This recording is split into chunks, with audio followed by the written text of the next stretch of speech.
ജോയ്സ് മേർ മിനിസ്ട്രീസിന്റെ സുഹൃത്തുക്കളും പാർട്ട്നേഴ്സുമാണ് ഈ പ്രോഗ്രാമിന്റെ ചിലവുകൾ വഹിക്കുന്നത്.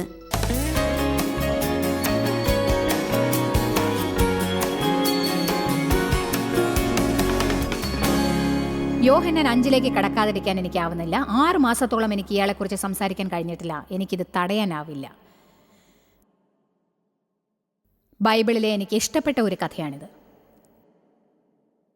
ജനങ്ങൾ അലസന്മാരാവുന്ന ഈ കഥയെക്കുറിച്ചുള്ളത്. യോഹന്നാൻ 5. ഞാൻ ഈ കഥ ഒന്ന് ചുരുക്കി പറഞ്ഞുതരാം. അതിനുശേഷം നമുക്ക് 1-ാമത്തെ വാക്യം നോക്കാം.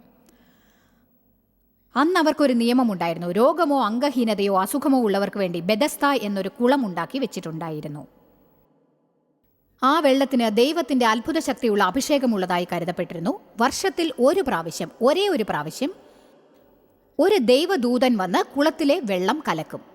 രോഗത്താൽ ബാധിക്കപ്പെട്ടവർ വെള്ളം കലങ്ങുന്നതിനായി കുളത്തിന്റെ കരയിൽ കാത്തുകിടക്കുമായിരുന്നു. ആദ്യം ആ വെള്ളത്തിൽ ഇറങ്ങുന്നത് ആരായാലും അവർ സൗഖ്യം പ്രാപിക്കും. ഇതാ ഇപ്പോൾ യേശു അവിടേക്ക് വന്നിരിക്കുന്നു.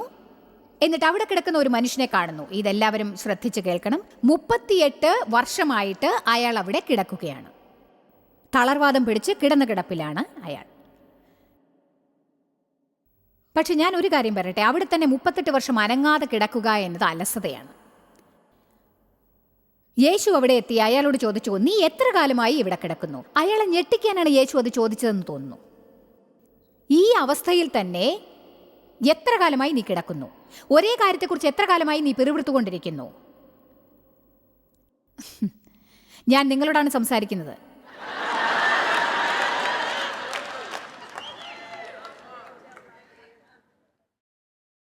ഞാൻ നിങ്ങളെ സ്നേഹിക്കുന്നു, നിങ്ങളെ സഹായിക്കാൻ ആഗ്രഹിക്കുന്നു. എനിക്കും ഇതിലൂടെ കടന്നു പോകേണ്ടി വന്നിട്ടുണ്ട്. ദൈവം എന്നോട് പറയുന്നത് തന്നെയാണ് ഞാൻ നിങ്ങളോട് പറയുന്നത്. നിങ്ങൾ സന്തുഷ്ടരല്ല, കാരണം നിങ്ങൾ സ്വാർത്ഥരാണ്. അതിനോടൊന്നും അവർ എന്ന് ചേർത്തിട്ടില്ല, അത് ഞാനാണ്. അവർ സ്വാർത്ഥരാണ്. ഞാൻ അവരോടല്ല സംസാരിക്കുന്നത്, ഞാൻ നിന്നോടാണ് സംസാരിക്കുന്നത് ജോയ്സ്. ദൈവം എപ്പോഴും നമ്മോട് അതിശക്തമായി സംസാരിക്കും. മറ്റുള്ളവരുടെ തെറ്റുകളെക്കുറിച്ച് നമ്മൾ ദൈവത്തോട് പറയും. ദൈവത്തിൻ്റെ മുന്നിൽ നിന്ന് എനിക്ക് മറ്റുള്ളവരുടെ ജീവിതത്തെക്കുറിച്ചുള്ള കണക്ക് ബോധിപ്പിക്കാനാവില്ല. ഞാൻ എൻ്റെ കണക്ക് മാത്രമേ ബോധിപ്പിക്കേണ്ടതുള്ളൂ. ഇതാണ് നാം പഠിക്കേണ്ട ഒരു കാര്യം. നിങ്ങൾ നേരായത് ചെയ്യുക, മറ്റുള്ളവർ ചെയ്യുന്നതിനെക്കുറിച്ച് വിഷമിക്കരുത്. ഒരു വ്യക്തി പോലും നല്ലത് പ്രവർത്തിക്കുന്നില്ലെന്ന് നിങ്ങൾ കരുതുന്നുണ്ടെങ്കിൽ നിങ്ങൾ നല്ലത് ചെയ്തുകൊണ്ടിരിക്കുക. അങ്ങനെ യേശു അയാളോട് ചോദിച്ചു, നീ ഈ സ്ഥിതിയിൽ കിടക്കാൻ തുടങ്ങിയിട്ട് എത്ര കാലമായി? യേശുവിനത് അറിയാമായിരുന്നു. പക്ഷേ യേശു അയാളെ ഞെട്ടിക്കാനായി ചോദിച്ചു, 38 വർഷമോ? എന്നിട്ട് യേശു അയാളോട് ചോദിച്ചു, നിനക്ക് സൗഖ്യം പ്രാപിക്കാൻ മനസ്സുണ്ടോ? ഓ, എന്തൊരു ചോദ്യം, എന്തൊരു ചോദ്യം. 6-ാം വാക്യം നമുക്കത് മുകളിൽ കാണാം. യോഹന്നാൻ 5:6. യേശു അവൻ ആ സ്ഥിതിയിൽ കിടക്കുന്നത് കണ്ടിട്ട്, ഇങ്ങനെ ഏറിയ കാലമായി കിടക്കുന്നത് അവൻ അറിയാമായിരുന്നു. യേശു ചോദിച്ചു, നിനക്ക് സൗഖ്യമാകുവാൻ മനസ്സുണ്ടോ? നിനക്ക് വാസ്തവമായും സൗഖ്യമാകാൻ മനസ്സുണ്ടോ? ഞാൻ നിങ്ങളോട് പറയട്ടെ, ചിലർക്ക് സൗഖ്യം പ്രാപിക്കാൻ മനസ്സുണ്ടാവില്ല. കാരണം അവർക്ക് മുറുമുറുക്കാനുള്ള അവസരം നഷ്ടമാകുമല്ലോ.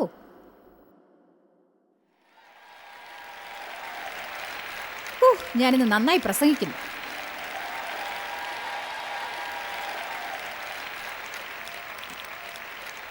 ചിലർ കരുതും, അതെ സർ, സിസ്റ്റർ മേയർ, ചിലർക്കത് ഇഷ്ടപ്പെടുമെന്ന് എനിക്കറിയാം. തളർവാദക്കാരൻ പറഞ്ഞു, ഈ വചനം വായിക്കുമ്പോഴെല്ലാം എനിക്കിത് നഷ്ടപ്പെടും. ഞാൻ ഇന്നിവിടെ പറയാൻ ഉദ്ദേശിക്കുന്നത് മനോഭാവത്തെക്കുറിച്ചാണ്. തളർവാദക്കാരൻ പറഞ്ഞു, ഗുരു, കുളത്തിലെ വെള്ളം കലങ്ങുമ്പോൾ എന്നെ വെള്ളത്തിലിറക്കാൻ ആരുമില്ല. നിങ്ങൾ കരുതും, അത് ശരിയാണ്, അയാൾക്ക് അനങ്ങാനാവില്ലല്ലോ. പക്ഷേ ഞാൻ അങ്ങോട്ട് പോകാൻ ശ്രമിക്കുമ്പോൾ മറ്റാരെങ്കിലും എന്നേക്കാൾ മുൻപ് അവിടെ എത്തും. ഇത് നോക്കൂ, ഞാനൊരു കാര്യം കാണിക്കാം. 38 വർഷം കിടക്കുകയാണ്. ഇത് കുളക്കരയാണെന്ന് തൽക്കാലം കരുതാം. ഓക്കെ, 38 വർഷം ഞാനിവിടെ കിടക്കുകയാണ്. അത് നീണ്ട കാലമാണ്. ശരി, മനസ്സിലായി, എനിക്ക് നടക്കാനാവില്ല. പക്ഷേ എന്നിൽ ബാക്കിയെല്ലാം പ്രവർത്തിക്കും.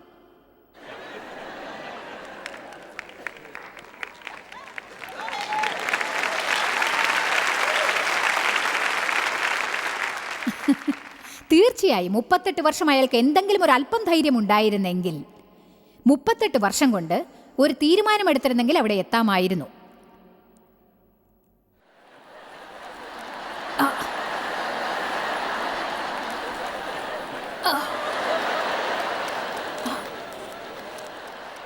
ശരി, അടുത്ത വർഷം ദൈവദൂതൻ വരുമ്പോൾ ഞാൻ വെള്ളത്തിലിറങ്ങും.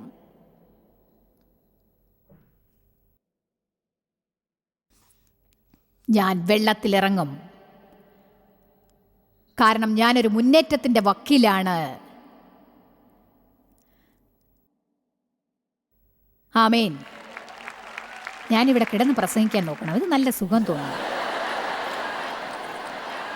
ചില ആഴ്ചകൾക്ക് മുൻപ് ഞാൻ ആരോടോ പറഞ്ഞു, മുതുക് വല്ലാതെ വേദനിക്കുന്നുണ്ടായിരുന്നു. ഞാൻ പറഞ്ഞു, ഞാൻ ഒരു കാര്യം കണ്ടുപിടിച്ചു, എൻ്റെ വരം എൻ്റെ വായയാണ്. കിടന്നുകൊണ്ട് പ്രസംഗിക്കാൻ സാധിച്ചിരുന്നെങ്കിൽ.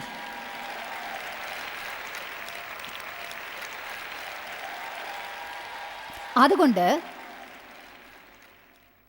യേശു അയാളെ നോക്കി പറഞ്ഞു, എഴുന്നേൽക്ക്. അതാണ് യേശു അവനോട് പറഞ്ഞത്. യേശു ഇങ്ങനെ പറഞ്ഞില്ല, ഓ പാവം മനുഷ്യൻ, എല്ലാവരും നിന്നേക്കാൾ മുൻപ് വെള്ളത്തിലിറങ്ങുന്നു, നിന്നെ വെള്ളത്തിലിറക്കാൻ ആരുമില്ല, പാവം, എനിക്ക് നിന്നെക്കുറിച്ച് സഹതാപം തോന്നുന്നു. യേശു പറഞ്ഞു, എഴുന്നേൽക്ക്. എന്നിട്ട് യേശു പറഞ്ഞു, നിന്റെ കിടക്ക എടുത്തുകൊണ്ട് നടക്ക എന്ന്.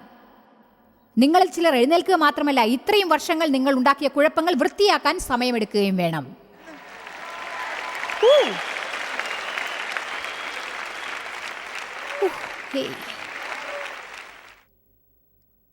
എന്തൊക്കെയായാലും ഞാൻ പറയുന്നത് എന്താണെന്ന് നിങ്ങൾക്ക് മനസ്സിലാക്കി തരാനായി ഞാൻ തറയിൽ ഇഴേണ്ടി വരും. ഇങ്ങനെ ഒരു മനോഭാവം പാടില്ല. മറ്റാരെങ്കിലും എനിക്ക് വേണ്ടി അത് ചെയ്യണം. നിങ്ങൾക്ക് എന്ത് ചെയ്യാനാവുമെന്ന് ദൈവത്തോട് ചോദിക്കും. നിങ്ങളിപ്പോൾ കേട്ടതുപോലെ മരുഭൂമിയിലെ മനോഭാവം മാറ്റാനുള്ള ഒരു വഴി അലസത അവസാനിപ്പിക്കുക എന്നതാണ്. എന്നിട്ട് ഉത്തരവാദിത്വം ഏറ്റെടുക്കുക. ഇതേ മനോഭാവം തന്നെയാണ് ബാറ്റിൽ field of the mind Jason കരസ്ഥമാക്കി അസ്വസ്ഥമായ ഒരു സാഹചര്യത്തിൽ അത് കൊണ്ടുപോയി ഒരു കുടുംബത്തിന് കൊടുത്തത്. ഈ സാക്ഷ്യം ശ്രദ്ധിക്കൂ. അതിനുശേഷം ഈ മീറ്റിംഗിന്റെ ബാക്കിയുള്ള ഭാഗവും നമുക്ക് കേൾക്കാം.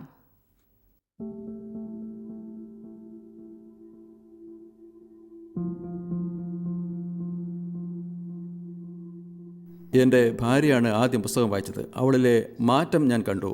അവൾ ആ പുസ്തകം വായിക്കുന്ന ഒരു ചെറിയ ഗ്രൂപ്പുമായി പരിചയപ്പെടുകയുണ്ടായി. അത് ശരിക്കും അവളെക്കുറിച്ച് അറിയാനുള്ള വഴി ഒരുക്കി. അതുപോലെ എനിക്കും വഴിയുണ്ടാക്കി. അത് കാരണം ഞാനും ആ പുസ്തകം വായിക്കാനിടയായി. എനിക്ക് എൻ്റേതായ ചിന്തകളിൽ വസിക്കുന്ന ഒരു സ്വഭാവമുണ്ടായിരുന്നു.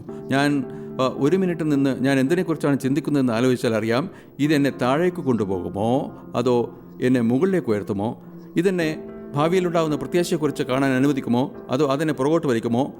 എൻ്റെ ഭാര്യയും മറ്റുള്ളവരും എന്നിലെ വ്യത്യാസത്തെ ശ്രദ്ധിച്ചു. അതായത് പുറകോട്ട് പോയി. വീണ്ടും മനസ്സിലാക്കാനുള്ള എൻ്റെ കഴിവ് എന്താണ്, എൻ്റെ മനോനില, എൻ്റെ ചിന്തകൾ എങ്ങോട്ടാണ് പോകുന്നത്, എൻ്റെ ജീവിതത്തിലെയും എൻ്റെ ജീവിതത്തിലെ മറ്റുള്ളവരുടെ ജീവിതത്തെയും ഞാൻ എങ്ങനെയാണ് ചിന്തിക്കുന്നത്. 20 വർഷം മുൻപുണ്ടായ ഒരു പഴയ പരിചയക്കാരൻ എന്നെ ഫേസ്ബുക്കിലൂടെ കോൺടാക്ട് ചെയ്യുകയുണ്ടായി. ഒരു ചെറിയ ചാറ്റിംഗ്. അയാളുടെ ജീവിതത്തിലെ ആവശ്യം ഞാൻ മനസ്സിലാക്കി. കഠിനമായ ചില കാര്യങ്ങൾ അയാൾക്കുണ്ടെന്ന് എനിക്ക് കാണാൻ കഴിഞ്ഞു. അയാളുടെ ജീവിതത്തിലെ മുറിവുണ്ടാക്കിയ ചില സംഭവങ്ങൾ ഞാനവനെ ആദ്യമായി കണ്ടപ്പോൾ അയാൾ വാസ്തവത്തിൽ ആശുപത്രിയിലായിരുന്നു. അയാൾ സ്വയം ആശുപത്രിയിൽ പോയതായിരുന്നു. അയാളുടെ ജീവിതം ഇനി സഹിക്കാനാവാത്ത സ്ഥിതിയിലെത്തിയിട്ടുണ്ടായിരുന്നു. ഞാൻ അവിടെ ചെന്നു. 3 മണിക്കൂറോളം അയാളോട് സംസാരിച്ചു. അയാൾ പറഞ്ഞ പല കാര്യങ്ങളും കേൾക്കുകയും ചെയ്തു. അപ്പോഴാണ് അയാളുടെ വ്യാകുലത എന്താണെന്ന് എനിക്ക് മനസ്സിലായത്. അടുത്ത ഏതാനും ആഴ്ചകളിൽ ഞങ്ങൾ സംസാരിക്കാൻ തുടങ്ങി. അയാൾ എന്നോട് എല്ലാം തുറന്നു പറയാനും ആരംഭിച്ചു.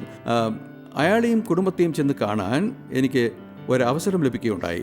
അയാൾ മുറുകെ പിടിക്കേണ്ടതായ ഒരു കാര്യത്തെക്കൊണ്ട് അയാളെ അനുഗ്രഹിക്കാൻ ഞാൻ ആഗ്രഹിച്ചു. അത് അയാളുടെ ജീവിതത്തെ പോഷിപ്പിക്കും. അത് അയാൾക്ക് പ്രത്യാശ നൽകുന്നതായിരിക്കും. ഈ മനോഭാവത്തിൽ ഇനിയും കുടുങ്ങിക്കിടക്കേണ്ടതില്ലെന്ന് അയാളുടെ കുടുംബത്തിന് കാണിക്കുന്ന ഒന്നായിരുന്നു അത്. ഞാൻ ബാറ്റിൽ ഫീൽഡ് ഓഫ് ദ മൈൻഡും സ്റ്റഡി ഗൈഡും കൂടെ കൊണ്ടുപോയി. പിന്നെ കുട്ടികളുടെ പ്രായം കാരണം ഞാൻ battlefield of the mind for teens and for കിഡ്സും എടുത്തിട്ടുണ്ടായിരുന്നു. ഞാൻ അവർക്ക് പുസ്തകങ്ങൾ വിതരണം ചെയ്ത ശേഷം കുറച്ചു കാലത്തേക്ക് അവരെ സന്ദർശിച്ചു കൊണ്ടിരുന്നു. അവരുടെ 10 വയസ്സുള്ള ഇളയ മകൻ അവൻ്റെ മുറിയിൽ നിന്നിറങ്ങി അവൻ battlefield of the mind for കിഡ്സിൻ്റെ 3ാമത്തെ അധ്യായത്തിൽ എത്തിയിട്ടുണ്ടായിരുന്നു. അവൻ പറഞ്ഞു, ഡാഡ്, ഈ പുസ്തകം കൊള്ളാമല്ലോ. എന്നെ വളരെയധികം സ്വാധീനിച്ച ഒരു കാര്യം എന്താണെന്നാൽ ആ പുസ്തകത്തിന് ചെറുപ്രായം മുതൽ മുതിർന്നവർ വരെ പ്രായം എന്തു തന്നെയായിരുന്നാലും അവരെ സ്പർശിക്കാനും അവരെന്താണ് ചിന്തിച്ചു കൊണ്ടിരിക്കുന്നതെന്ന് പുറകോട്ട് പോയി ചിന്തിക്കാനും അവരെ പ്രാപ്തരാക്കും. നമ്മുടെ മനസ്സിൽ എപ്പോഴും എന്തെങ്കിലും ഉണ്ടാവും. അത് ഭൂതകാലത്തെക്കുറിച്ചുള്ളതാവാം, ഭാവിയെക്കുറിച്ചുള്ളതായാലും ഇന്നത്തെക്കുറിച്ചുള്ളതായിരുന്നാലും. Battlefield of the mind എന്ന ഈ പുസ്തകം പ്രായോഗികമായ ഒരു അത്ഭുതകരമായ ആയുധമാണ്. അവർ എവിടെയാണെന്നത് കാണാൻ സഹായിക്കുന്ന ഒരു പുസ്തകമാണിത്. പക്ഷേ എനിക്കുണ്ടായതുപോലെ തന്നെ ഞാൻ ഇവിടെ ഇരിക്കേണ്ടതില്ല. ഞാൻ മരുഭൂമിയിൽ ഇരിക്കേണ്ടവനല്ല. ഞാൻ ഇതുപോലെയുള്ള മോശമായ അവസ്ഥയിൽ ഇരിക്കേണ്ടവനല്ല എന്നത് കണ്ടറിയാനുള്ള പ്രത്യാശ അവർക്ക് നൽകും. എനിക്കിത് നേരെയാക്കാനാവും. എനിക്ക് ഈ മനോഭാവം മാറ്റാനാവും. എല്ലാവർക്കും, കുട്ടികൾ മുതൽ മുതിർന്നവർ വരെ.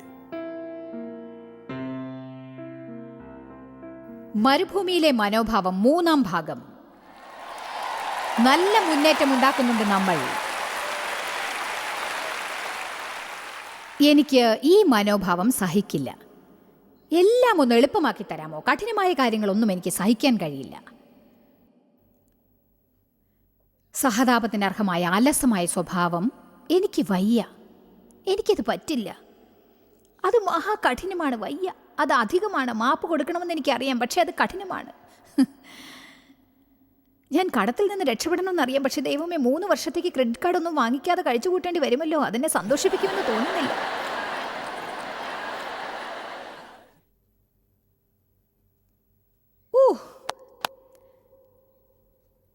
കഠിനമായത് ചെയ്യാനുള്ള അഭിഷേകം നിങ്ങൾക്കുണ്ട്. കഠിനമായ കാര്യങ്ങൾ ചെയ്യാൻ സഹായിക്കുന്ന പരിശുദ്ധാത്മാവിന്റെ ശക്തി നിങ്ങൾക്കുണ്ട്. നമ്മൾ എല്ലാ കാര്യങ്ങളും എളുപ്പത്തിൽ ചെയ്യാനാവുമെങ്കിൽ പിന്നെ ദൈവത്തിന്റെ ശക്തി ആവശ്യം വരില്ല.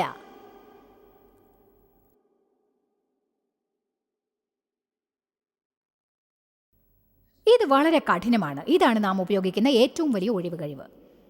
ഇത് നമ്മൾ ഒഴിവ് കഴിവായി എന്തുമാത്രം ഉപയോഗിക്കുന്നുണ്ടെന്ന് മനസ്സിലാക്കാൻ ആരംഭിക്കണമെന്ന് എനിക്ക് തോന്നുന്നു.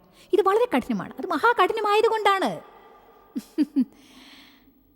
അതുകൊണ്ടാണ് ഒഴിവ് കഴിവ് പറയുന്നതെന്ന് കരുതും. അതുകൊണ്ട് നിങ്ങൾക്ക് രക്ഷപ്പെടാനാവില്ല. നമ്മൾ ദൈവത്തോട് ആഴമായി മുന്നേറണമെന്നതാണ് അർത്ഥം. ചിലതൊരല്പം കഠിനമാണെങ്കിൽ നാം ദൈവത്തോട് ആഴത്തിൽ മുന്നേറണം. ഈ മനോഭാവം വരുത്. എൻ്റെ ഈ ജീവിതം കൊണ്ട് ഒരിക്കലും സന്തോഷിക്കാനാവുമെന്ന് തോന്നുന്നില്ല. അതെ, സാധിക്കും. സന്തോഷിക്കുമെന്ന് നിങ്ങൾ നിശ്ചയിച്ചാൽ സാധിക്കും. കുഴപ്പങ്ങളുടെ മധ്യേ നിങ്ങൾക്ക് സന്തോഷം കണ്ടെത്താനാവും. നിങ്ങൾക്ക് ചിരിക്കാൻ എന്തെങ്കിലും കണ്ടുപിടിക്കാം. പ്രശംസിക്കത്തക്കതായ എന്തെങ്കിലും കണ്ടുപിടിക്കാനാവും.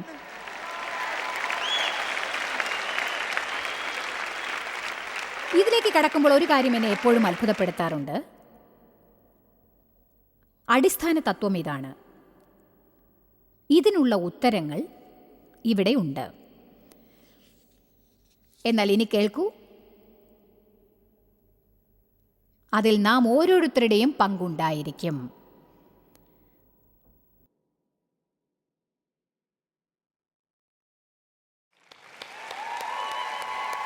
പക്ഷേ നിങ്ങൾക്ക് മനസ്സിലാവില്ല. പക്ഷേ അവർ എന്നെ കുളത്തിലിറക്കാൻ ആരും വന്നില്ല.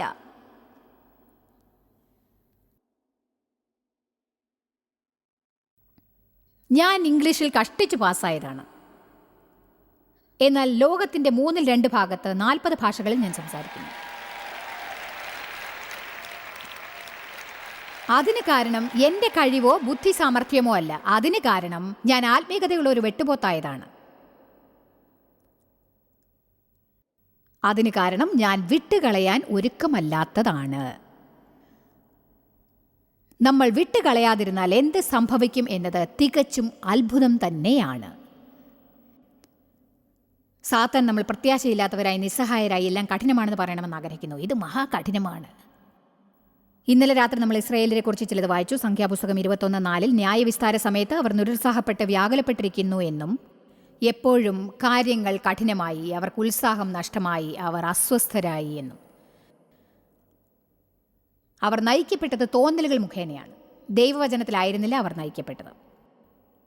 സത്യത്തിൽ ആവർത്തന പുസ്തകം 8 നോക്കിയാൽ ഇത് വളരെ പ്രധാനപ്പെട്ട ഒരു അധ്യായമാണ് എന്നെനിക്ക് തോന്നുന്നു. അതിനെക്കുറിച്ച് മുഴുവനായി പറയാൻ എനിക്കിപ്പോൾ സമയമില്ല, അത് കഴിഞ്ഞുപോയി. പക്ഷേ മിനിസ്ട്രിയിലെ യുവതിയായ വിശ്വാസി എന്ന നിലയ്ക്ക് ഞാൻ പലതിലൂടെയും കടന്നു. എനിക്കത് ഒട്ടും മനസ്സിലായില്ല. കാരണം ഞാൻ കരുതി ദൈവത്തിനത് നേരെയാക്കാനാവുമെന്ന്. ദൈവം അത് ചെയ്തില്ല.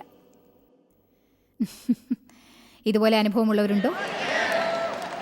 പിന്നീട് ദൈവം എന്നെ ആവർത്തന പുസ്തകം 8 നയിച്ചു. ദൈവം പറയുന്നു, നിന്നെ പരീക്ഷിച്ച് നിന്റെ ഹൃദയത്തിലിരിക്കുന്നത് അറിയുവാനായി നിന്നെ ഈ 40 സംവത്സരം മരുഭൂമിയിൽ നടത്തിയ വിധമൊക്കെയും നീ ഓർക്കണം. അവൻ നിന്നെ താഴ്ത്തുകയും നിന്നെ വിശപ്പിക്കുകയും. മനുഷ്യൻ അപ്പം കൊണ്ട് മാത്രമല്ല, യഹോവയുടെ വായിൽ നിന്ന് പുറപ്പെടുന്ന സകല വചനം കൊണ്ട് ജീവിക്കുന്നു എന്ന് നിന്നെ ഗ്രഹിപ്പിക്കേണ്ടതിനും അത്രേ. നമ്മുടെ ജീവിതം സ്വർഗത്തിലല്ല. നമ്മുടെ ഇഷ്ടം പോലെ നമ്മുടെ എല്ലാ പരിതസ്ഥിതികളും നമ്മുടെ ജീവിതവും യേശുവിലും അവനെ അറിയുന്നതിലും അത്രേ. ഈ ഇസ്രായേലിയരിൽ നിന്ന് കുറേ നല്ല പാഠങ്ങൾ നമുക്ക് പഠിക്കാനാവും. അതിന് നമ്മളിത് നോക്കണം. ആവർത്തന പുസ്തകം 30, 11, 14 ഇതെല്ലാവരും വായിക്കണമെന്ന് ഞാൻ ആഗ്രഹിക്കുന്നു. ഞാൻ ഇന്ന് നിന്നോട് ആജ്ഞാപിക്കുന്ന കൽപ്പന നിനക്ക് പ്രയാസമുള്ളതല്ല. അതൊട്ടും കഠിനമുള്ളതല്ല. എല്ലാവരും പറയൂ, ഇത് കഠിനമുള്ളതല്ല. അത് ദൂരെയുമല്ല. വേണ്ട, ഇതാരും ആവർത്തിക്കണ്ട. ഞാൻ പറയുന്നത് മാത്രം ചെയ്താൽ മതി. ഞങ്ങൾ കേട്ടനുസരിക്കേണ്ടതിന് ആർ സ്വർഗത്തിൽ കയറി കൊണ്ടുവന്ന് തരും എന്ന് പറയത്തക്കവണ്ണം അത് സ്വർഗത്തിലല്ല. ഇത് കണ്ടോ, ആരാണ് സ്വർഗത്തിൽ കയറി എനിക്കിത് കൊണ്ടുവന്ന് തരിക എന്ന് പറയത്തക്ക രഹസ്യവുമല്ല അത്. ഞങ്ങൾ കേട്ടനുസരിക്കേണ്ടതിന് ആർ സമുദ്രം കടന്ന് കൊണ്ടുവന്ന് തരുമെന്ന് പറയത്തക്കവണ്ണം അത് സമുദ്രത്തിനക്കരയുമല്ല. എനിക്കിത് ശരിക്കും അത്ഭുതം തന്നെയാണ്. ഇത് അത്ര പ്രയാസമല്ല. ഇത് കഠിനമാണെന്ന് പറയുന്നത് അവസാനിപ്പിക്കുക. ആരാണ് എനിക്കിത് സ്വർഗത്തിൽ കയറി കൊണ്ടുവന്ന് തരിക, ആരാണ് എനിക്ക് വേണ്ടി അത് കൊണ്ടുവന്ന് തരിക എന്നിനി പറയാതിരിക്കൂ. എന്നാണ് അവരിത് ശരിയാക്കാൻ പോകുന്നത്? ഞങ്ങൾ പ്രവർത്തിക്കേണ്ടതിന് ആർ കേൾപ്പിക്കും? എന്നാൽ നീ അനുസരിപ്പാൻ തക്കവണ്ണം വചനം നിനക്ക് ഏറ്റവും സമീപത്ത്, നിന്റെ വായിലും നിന്റെ ഹൃദയത്തിലും തന്നെ ഇരിക്കുന്നു.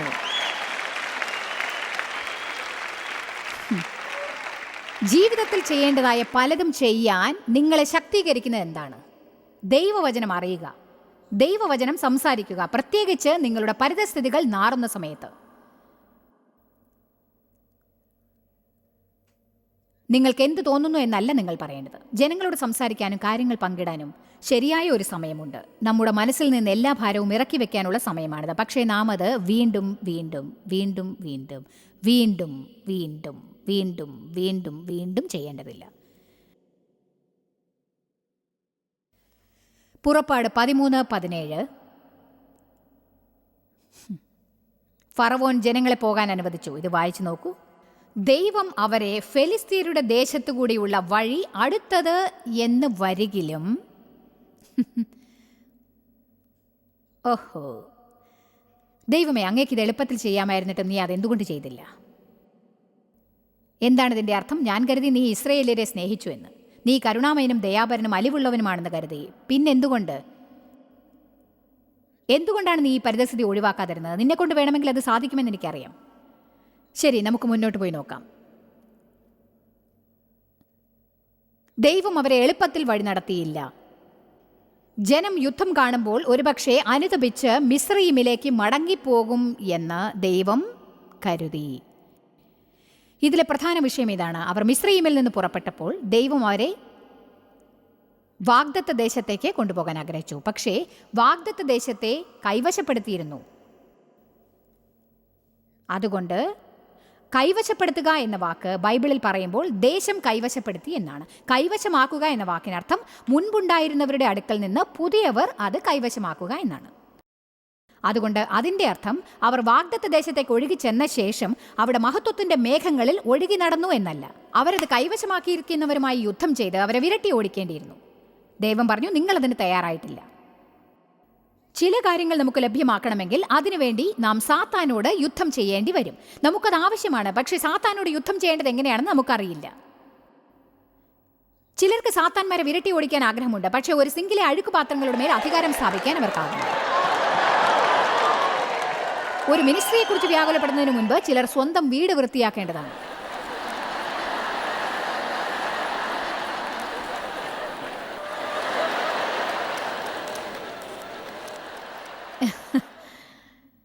എനിക്ക് പള്ളിയിലെ വേർഷിപ്പ് ലീഡർ ആവണം. ഇപ്പോൾ പാടുന്നവരെക്കാൾ മധുരമായ ശബ്ദമാണ് എൻ്റേതെന്ന് തോന്നുന്നു. ദൈവമേ, അതാണ് എൻ്റെ ആഗ്രഹം. എന്തുകൊണ്ടാണ് ക്വയറിലെങ്കിലും പാടാൻ എന്നെ അനുവദിക്കാത്തത്? വേർഷിപ്പ് ടീമിൽ എന്നെ ചേർക്കാത്തത് എന്തെന്ന് അറിയുന്നില്ല. എന്നാൽ എനിക്ക് വേർഷിപ്പ് ലീഡർ ആവാമായിരുന്നല്ലോ. എന്താ ദൈവമേ? ഇല്ല. നിങ്ങൾക്ക് എന്ത് വേണമെന്ന് ദൈവത്തോട് പറയൂ, അവനത് ശരിയായ സമയത്ത് തരും. നിങ്ങൾ സ്വയം പ്രൊമോട്ട് ചെയ്യേണ്ടതില്ല. ആ സമയം അത്രയും ഞാൻ എന്താണ് ചെയ്യേണ്ടത്? വീട് വൃത്തിയാക്ക്.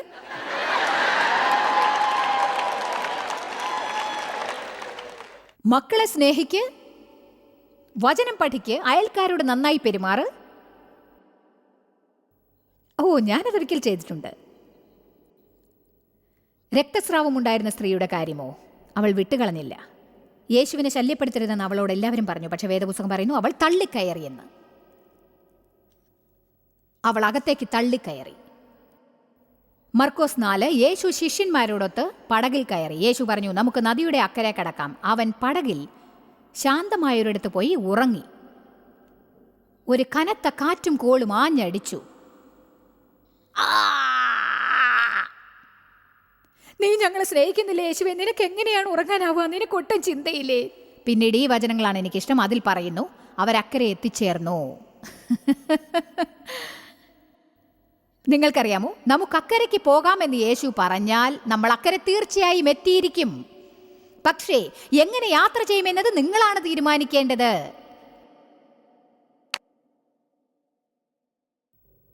ഒറ്റ രാത്രി കൊണ്ട് കിടന്നെഴുന്നേറ്റല്ല ഞാൻ ഈ മിനിസ്ട്രി ഉണ്ടാക്കിയത്.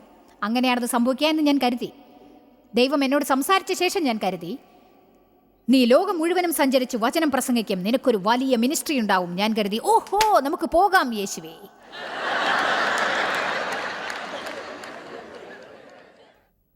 അതിനാൽ നിങ്ങൾക്കും വയസ്സായെന്ന് എന്നോട് പറയരുത്. എല്ലാ സമയവും കഴിഞ്ഞു പോയെന്നും എനിക്കത് കേൾക്കാൻ ഒട്ടും ഇഷ്ടമല്ല. നിങ്ങൾക്ക് കുറെ കുട്ടികളുണ്ടെന്ന് പറഞ്ഞ് ഒഴുകുകയും വേണ്ട. കാരണം എനിക്ക് 4 മക്കളുണ്ടായിരുന്നു.